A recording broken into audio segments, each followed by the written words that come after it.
यहाँ पर अंडरपास जो है वो बंद करना पड़ा है, क्योंकि इस प्रकार का पानी जो है वो भर चुका और इसके कारण से शहर के कई इलाकों में जबरदस्त जाम के हालात जो है वो देखने को मिल रहे हैं। मौसम विभाग का कहना है कि आज हल्के से मध्यम दर्जे की, हालांकि मौसम विभाग का ये कहना है कि भारी बारिश की संभावनाएं अब जो है वो कम होती जा रही है। हल्की से मध्यम दर्जे की बारिश जो है वो लगातार जो है वो होती रहेगी आज दिन भर, और इसके कारण से शहर के कई इलाके लालकोटी अंडरपास को बंद कर दिया गया है। यानी कि अगर आप भी इस मार्ग से गुजरते हो तो बेहतर हो कि इस अंडरपास का इस्तेमाल ना करें, चूंकि जान हथेली में रखकर किस तरीके से लोग यहाँ पर देखिए अंदर जा रहे हैं, और ये जाहिर तौर पर काफी चुनौतीपूर्ण के साथ साथ खतरा भरे भी हो सकता है। ऐसे में जरूरी है कि इसे अवॉइड करें। प्रशासन ने इस अंडरपास को बंद ही कर दिया है, लेकिन इन सबके बीच में कई वाहन भी वहां से गुजरते हुए नजर आ रहे हैं। सौरभ भी हमारे संवाददाता वहां से जुड़े हुए हैं और वहां के ताजा हालात भी दिखा रहे हैं। विष्णु भी हमारे संवाददाता जुड़ गए हैं। विष्णु, आपने ही खबर ब्रेक की थी कि वहां एक बेसमेंट में पानी भर गया है, 4 लोग डूब गए हैं, उनको लेकर सबसे पहले अपडेट बताइए।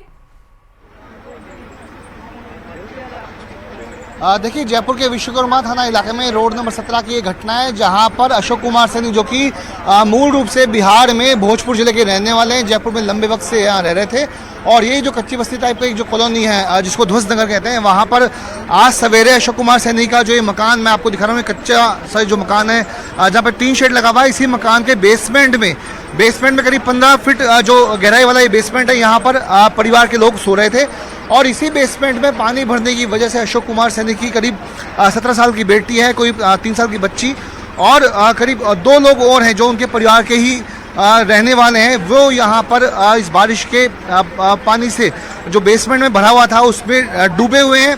पिछले 4 घंटे से रेस्क्यू ऑपरेशन सिविल डिफेंस की टीमों के द्वारा यहाँ पर चलाया जा रहा है, लेकिन अब तक जो पानी है उसको पूरी तरीके से निकाला नहीं जा सका है। ऐसे में जो 4 लोग हैं वो बाहर नहीं आ पाए हैं, और माना यही जा रहा है कहीं ना कहीं वो पानी में यहाँ पर डूबे हुए हैं। सिविल डिफेंस की टीमें यहाँ पर मौजूद है, उसके अलावा एसडीआरएफ की टीम को यहाँ पर बुला लिया गया। एसडीआरएफ और सिविल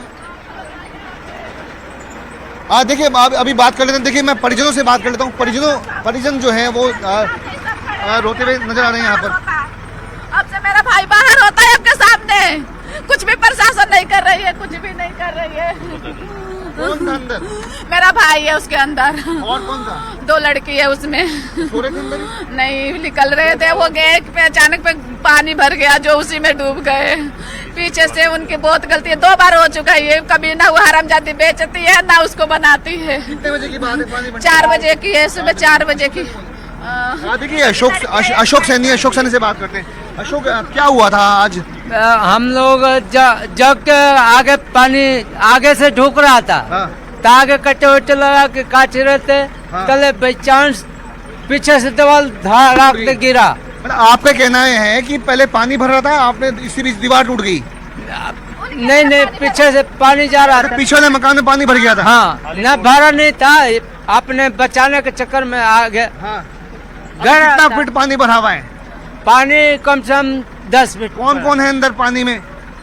2 बच्चे हमारा है, 1 बच्चे पड़ोसी है, बच्चे 3 लोग अंदर। इनकी लड़की है, एक इनकी नाती है, एक मेरा भाई है। प्रशासन काफी देर से यहाँ पे मुस्तैद काम कर रहा है। कुछ भी नहीं करे, प्रशासन क्या करेगा? मेरे भाई को निकाल दे, कुछ भी प्रशासन नहीं करेगा। यहाँ पे आके पुलिस भी आके खड़ी है मौजूद, पानी निकालने वाला भी मौजूद है, मगर इतने में हमारा पूरा बिहार इंडिया का खेत का पानी पट जाता, मगर ये एक कमरे का पानी नहीं निकल रहा है इन लोगों से। क्यों नहीं निकल रहा है? कितनी ढीली है सरकार यहाँ की।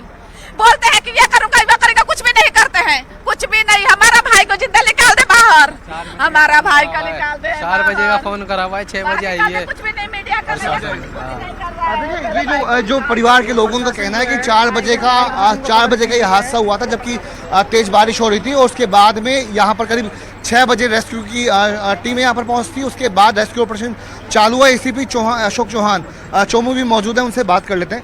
अशोक जी, क्या घटना हुई थी? कितने बजे की सूचना है? क्या हुआ है अब तक?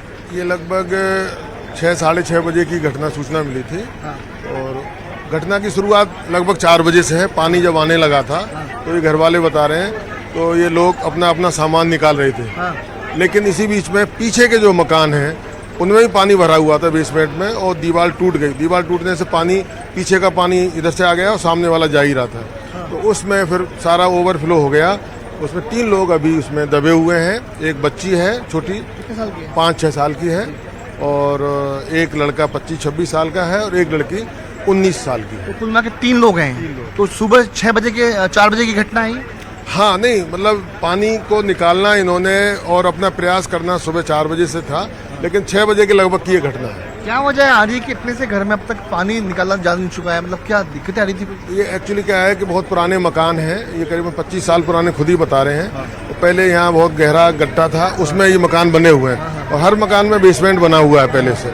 बेसमेंट में पानी घुसा है और पानी अब वो निकल नहीं रहा है, क्योंकि रेस्क्यू टीम अपना काम कर रही है, पानी निकाल रहे हैं, लेकिन पीछे का जो मकान है उसमें भी पानी भरा हुआ है और दीवार टूटी हुई है, तो पानी पीछे वाला भी इधर आ रहा है, तो उसके लिए प्रयास किए जा रहे हैं। तो देखिए एक बार फिर से मैं आपको उसी जगह पर लेकर के चल रहा हूँ जहाँ पर ये हादसा हुआ है। मेरे पीछे की तरफ ये जो है ये घर है और एडिशनल डीसीपी नीरज पाठक भी यहाँ पर मौजूद है। नीरज जी, कितने बजे सूचना मिली थी? अब तक क्या रेस्क्यू ऑपरेशन में हो चुका है? सुबह जल्दी सूचना मिली थी, उसके बाद हम मौके पे आए थे। सिविल डिफेंस, एसडीआरएफ और जितनी भी कंसर्न एजेंसी है सारे आगे, हम मिलके यहाँ सारे प्रयास कर रहे हैं। पानी काफ़ी है अंदर, इसलिए पानी को निकाल रहे हैं धीरे धीरे, और 3 लोगों के अंदर फंसे होने की सूचना है। अभी तक निकाला। देखिए मैं आपको दिखा रहा हूँ प्रियंका, लगातार देखिए टिल्लू पंप और जो टीम है वो यहाँ पर काम कर रही है। सबसे पहले तो मकान है, देखिए ये मकान की छत पहले नजर आ रही है, यानी नीचे उतरने के बाद ये मकान आपको नजर आ रहा है। और उसके बाद में इस मकान के बेसमेंट के नीचे भी बेसमेंट है। इस मकान के नीचे बेसमेंट के नीचे भी बेसमेंट है जिसमें पानी भरा हुआ है। और पिछले 4 घंटे से यहाँ पर ये रेस्क्यू ऑपरेशन चल रहा है। सिविल डिफेंस के अलावा एसडीआरएफ की टीमें यहाँ पर आई हुई है। मैं आपको उधर एक बार घटनास्थल की तरफ चल रहे हैं और मैं आपको दिखाऊंगा कि कहाँ पर ये हादसा हुआ है। मैं आपको लेके चल रहा हूँ, एक्सक्लूसिव वीडियोस दिखाने के लिए हम चल रहे हैं घटनास्थल की तरफ। ये वो घटनास्थल है जहाँ पर ये पानी यहाँ पर भरा हुआ है। एसडीआरएफ के अधिकारी, एसडीआरएफ के जवान मौके पर आ चुके हैं। यहाँ पर मैं देखिए एक बार मैं यहीं से दिखा रहा हूँ, ये एक्सक्लूसिव विजुअल्स दिखा रहे हैं न्यूज़ 18 राजस्थान पर। ये मकान है और इस मकान के करीब 10 फीट के बाद में एक और बेसमेंट है, उसी बेसमेंट में ये पानी भरा हुआ है। करीब 15 फीट तक ये पानी भरा हुआ है। सबसे पहले सीढ़ियों से उतर करके सुबह ये जानकारी भी बताई जा रही है कि सीढ़ियों तक पानी भरा हुआ था। उसके बाद में ये पानी अब तक निकाला जा चुका है, करीब 10 फीट पानी को निकाला जा चुका है। और उसके बाद में जो सामने की तरफ जहाँ पर 4 लोगों की डूबने की जानकारी सामने आ रही है, वे तीनों लोग एक ही परिवार के जो लोग हैं वो उसी बेसमेंट के पानी में डूबे हुए हैं। और संभवतः जब पानी पूरा निकाला जा चुका होगा उसके बाद में ही ये तीनों जो घर के लापता लोग हैं जिनके डूबने की बात कही जा रही है वो सामने आ पाएगी। सिविल डिफेंस के लोग आ गए थे यहाँ पर। कितना रेस्क्यू ऑपरेशन हो चुका है यहाँ पर? बहुत काफी टाइम से आए हुए हमारे आदमी को बचा लिया गया था। बचा लिया, कुछ अंदर है, 3 अंदर है। क्या हुआ था?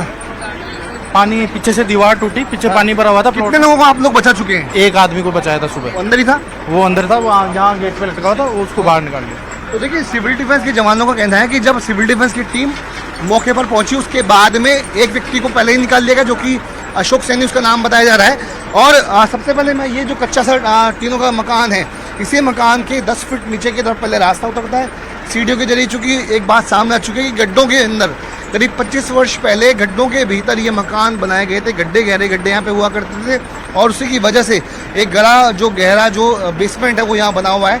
एक बार फिर से साथी क्या जो शेर से कहूँगा वो दिखाएं। ये सीढ़ियाँ हैं, सीढ़ियों के भीतर ये बेसमेंट यहाँ पर बना हुआ है। जी, बहुत गहराई में बेसमेंट है, 10 फीट गहरा बेसमेंट, पानी निकाला गया है, आधा अभी भी बचा है और इसीलिए लगातार खोजबीन की जा रही है। 3 लोग अभी भी फंसे हुए। विष्णु लगातार हमें ग्राउंड जीरो से रिपोर्ट दे रहे हैं, एक्सक्लूसिव तस्वीरें भी वहां तक पहुंचा रहे हैं, आपके पास आएंगे। अब जरा उदयपुर का रुख कर लेते हैं। उदयपुर टूरिस्ट प्लेस है, लेकिन यहाँ पर तस्वीर आपने जो दिखाई मेन रोड पर किस तरह से पूरी की जो सड़क थी वो धंस गई थी, एक बड़ा गड्ढा हो गया था। और कहाँ कितना नुकसान हुआ है, किस तरीके के हालात हैं? बिल्कुल, देखिए तस्वीरें सबसे पहले दिखाऊंगा। आप देखिए कि उदयपुर में अभी बहुत ज़्यादा बारिश नहीं हुई है, लेकिन उसके बावजूद नगर निगम के घटिया कार्यों की पोल खुलती हुई यहाँ पर नजर आ रही है। आप देखिए कि ये मुख्य मार्ग है और यहाँ पर जो ये गड्ढा है, तकरीबन 2 से 3 कार इस गड्ढे में समा सकती थी, कई 2 पहिया वाहन समा सकते थे, लेकिन बड़ा हादसा होने से टल गया। सिर्फ ये सड़क ही नहीं धंसी, इसके अलावा आप आगे की भी देखिए कि आगे भी ये सड़क जो है वो अगर इस पर वाहन होते तो ये सड़क भी इस नाले के अंदर जमींदोज हो सकती थी और बड़ा हादसा हो सकता था। कई वाहन जो है वो दुर्घटनाग्रस्त हो सकते थे, बड़ी जनहानि यहाँ पर हो सकती थी। अब आप इस सड़क की जो महत्ता वो देखिए कि ये यूनिवर्सिटी से अशोकनगर आने वाली मुख्य सड़क है और इस पर पूरे दिन जो वाहनों की आवाजाही है वो कुछ इसी तरह से लगी रहती है। फिलहाल एक तरफा यातायात किया गया और आप देखिए कि सुबह से यहाँ पर जाम की स्थिति लगी हुई है। पुलिस के जवान यहाँ मौजूद है, कोशिश कर रहे हैं कि जाम की स्थिति से निजात मिले, लेकिन यहाँ पर पूरे दिन में हजारों की तादाद में वाहनों की आवाजाही लगी रहती है और यही वजह है कि अब यहाँ बड़ी मुसीबत होने वाली है, क्योंकि ये गड्ढा बहुत जल्दी दुरुस्त होने की स्थिति में नजर नहीं आ रहा। तो ऐसे में यहाँ यातायात की बड़ी समस्याएं जो है वो रहने वाली है। फिलहाल आप देखिए कि नगर निगम ने अभी 1 वर्ष से भी कम समय हुआ है इस सड़क का निर्माण किया है। ये यहाँ पर नाला होकर गुजरता और नाले के ऊपर शायद बिना कोई ठोस प्लान बनाए सड़क को बना दी गई और अब ये जो घटना हुई आप देखिए नाले के यहाँ पर जो सड़क है वो जमींदोज हो गई। एक ऑटो चालक जो कि प्रत्यक्षदर्शियों ने कल हमें बताया था कि एक ऑटो चालक था, उसने सूझबूझ दिखाते हुए जैसे ही सड़क दबने लगी उसने मौके पर वाहनों को रोक दिया। बाकी आप देखिए कि इसी तरह से वाहनों की आवाजाही जब ये सड़क जैसी शाम के वक्त भी यहाँ पर लगी रहती है। कपिल, तो कपिल, ये अगर हादसा जब वाहन बेदाग इसके हुआ, ऊपर से होकर यही वजह है कि जानमाल का नुकसान नहीं हुआ। और अगर यहाँ पर शाम के वक्त ये हादसा या सुबह के वक्त होता तो बहुत बड़ा हादसा हो सकता था। अब प्रशासन क्या कह रहा है, किस तरह की लीपापोती, जो कि आप बता रहे कि एक साल पहले ये सड़क बनी है। हैरानी की बात है कि 1 साल बाद इस सड़क धंस गई।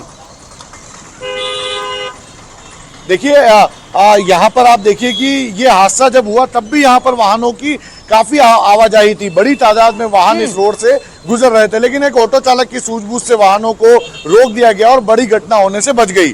फिलहाल आप देखिए कि कोई जिम्मेदार अधिकारी इस पर कोई ठोस बयान देने के लिए फिलहाल तैयार नहीं है। ये जरूर कहा जा रहा है कि जल्दी से जल्दी इसे दुरुस्त कराया जाएगा, लेकिन ये जो घटिया तरह का निर्माण किया गया बिना ठोस आर्किटेक्चर प्लान के नाले के ऊपर सड़क बनाई गई, इसकी जिम्मेदारी कौन तय करेगा, ये एक बड़ा सवाल है। नगर निगम को इसकी जिम्मेदारी तय करनी चाहिए कि जिन इंजीनियर्स के नेतृत्व में सड़क बनाई गई है उन्होंने किस तरह की इसमें लापरवाही बरती है, जिन ठेकेदारों ने बनाई है उन्होंने किस तरह की लापरवाही बरती है, क्योंकि 1 साल पहले ही यहीं से कुछ दूरी पर इसी नाले के ऊपर सड़क कुछ इसी तरह से ढह गई थी, जिसमें कई वाहन भी क्षतिग्रस्त हुए थे और उसे ठीक होने में कई महीनों लग गए थे। यदि ये जो मुख्य धंसी हुई है, कई सवाल प्रशासन पर खड़े कर रही है कि 1 साल पहले बनी हुई सड़क किस तरीके से गड्ढे में तब्दील हो गई।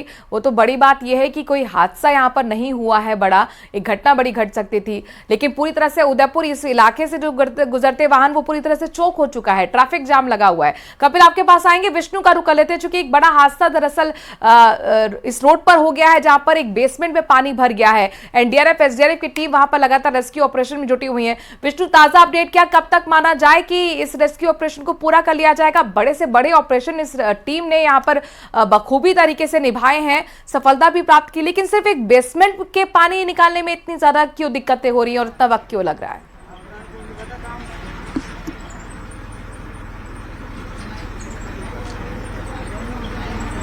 विष्णु, आप तक ऑडियो पहुंच रहा है?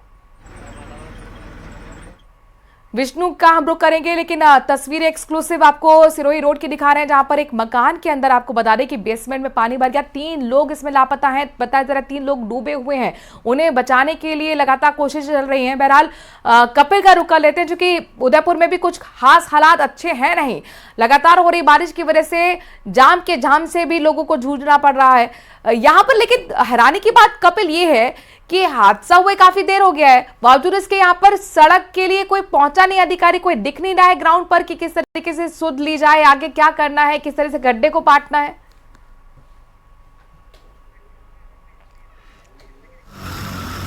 तो कपिल के जरिए भी तस्वीरें अपने दर्शकों तक पहुंचाएंगे। ये राजधानी जयपुर की तस्वीरें हैं जहां पर देखिए किस तरीके से सड़कें दरिया बन चुकी हैं, तालाब बन चुकी हैं, पूरा जो जयपुर है पानी पानी हो गया है, कई स्कूलों की छुट्टी तक करनी पड़ी है, कई जगह ट्रैफिक जाम की स्थिति बनी हुई है। 5 तस्वीरें आपके सामने राजधानी जयपुर, जहां पर बड़े बड़े अधिकारी बड़ी बड़ी नीतियां आप सबके लिए बनाते हैं, बजट तय होते हैं, लंबी बैठकें चलती हैं कि किस तरीके से जब बारिश का मौसम आएगा, मानसून आएगा, उससे एक्टिव होने से पहले उससे निपटा जाए। लेकिन ये सब कुछ ऐसा लगता है कि एसी रूम में सिर्फ कागजी कार्रवाई तक ही सीमित रह जाता है, क्योंकि जब असल में बदरा बरसते हैं तो हाल ऐसा हो जाता है जयपुर का। सड़क दरिया बन चुकी हैं, बारिश से लंबा चौड़ा जाम लग रहा है। एयरपोर्ट की भी तस्वीरें आपके सामने है, सीकर रोड, और चाहे वो मेन रोड हो, वीआईपी इलाका हो या फिर निचले इलाके, हाल सब जगह बेहाल है। विष्णु भी हमारे साथ जुड़ गए। विष्णु, आप रेस्क्यू ऑपरेशन की लगातार तस्वीरें हम तक पहुंचा रहे थे, कहां तक पहुंचा रेस्क्यू ऑपरेशन, जरा बताइए।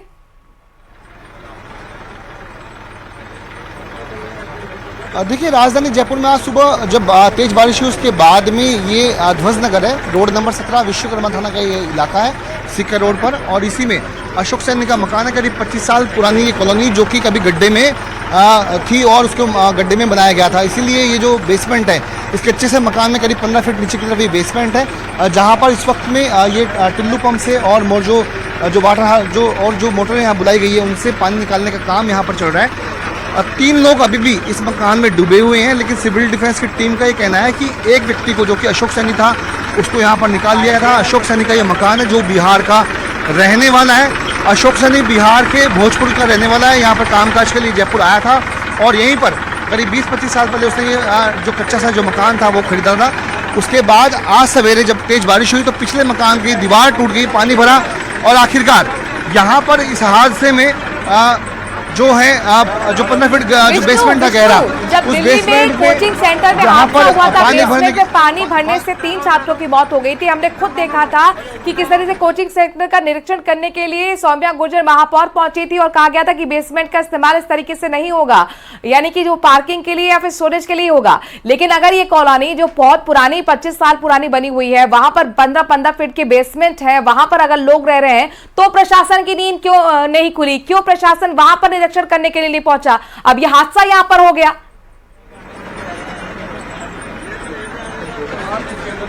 देखिए प्रियंका, ये जो हादसा है, अभी भी मैं उसी जगह पर खड़ा हूँ जहाँ पर ये लोग डूबे हुए थे। 3 लोग अभी भी यहाँ पर डूबे हुए हैं। वापस से एक बार फिर से अधिकारी जो हैं अंदर की तरफ जा रहे हैं, चूँकि अंदर की तरफ जाना आसान नहीं है। और यहीं पर 3 ACP Chomu, additional DCP Neeraj Pathak मौके पर आए, वापस से मौके का जायजा लिया जा रहा है। चूँकि नगर निगम के एक्शन भी यहाँ पर पहुँच गए हैं, नगर निगम के एक्शन यहाँ पर पहुँच गए हैं, SDRF की टीम, सिविल डिफेंस की टीम, और 3 लोग जिसमें 3-4 साल की मासूम बच्ची भी शामिल है। अशोक सैनी, जिसका ये मकान है, उसकी बेटी करीब 17 साल की बेटी है, जो विवाहिता बेटी है, वो यहाँ मौजूद थी। उसके अलावा एक पड़ोसी की बच्ची यहाँ पर मौजूद है। उसके अलावा एक जो उनके रिश्तेदार की पोती है। तो ऐसे में 3 लोग इस मकान में अभी भी बेसमेंट में पानी भरा हुआ। कॉलोनी में घर में बेसमेंट बने हुए हैं और लोग यहाँ पर रह रहे हैं, तो ऐसे में वहां जब मानसून एक्टिव है तो क्यों निरीक्षण नहीं किया गया? क्यों बेसमेंट में वहां से लोगों को खाली नहीं करवाया गया? अपने आप में बहुत बड़ा सवाल है और इसीलिए इस तरह का हादसा हो गया। जिम्मेदारी कौन लेगा, अब ये देखना होगा। विष्णु, शुक्रिया तमाम जानकारी हम तक पहुंचाने के लिए। एक छोटे से ब्रेक के लिए यहाँ पर रुक रहे हैं।